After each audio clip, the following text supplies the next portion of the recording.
If you could ask Jesus to teach you to do anything, what would it be?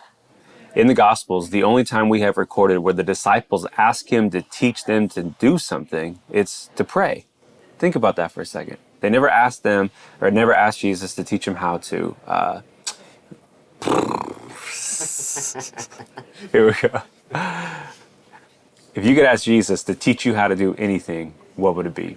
In the Gospels, we have one time where the disciples actually asked Jesus to teach them how to do something, and it's to pray. Just think about that for a second.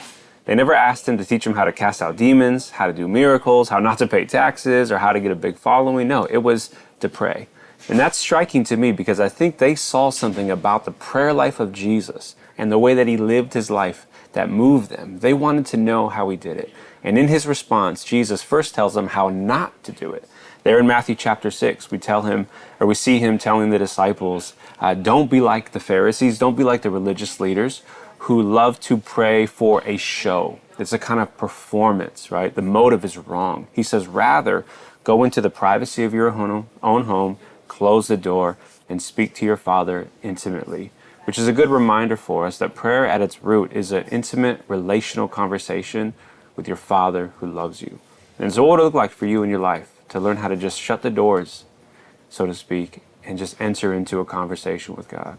The second thing he says, that once you're there, don't be like the pagans who ramble and just kind of use many words. He's like, the point is not to be intense or to try to convince God to hear you. No, use simple, ordinary language. Why? Because your Father in heaven knows everything you need.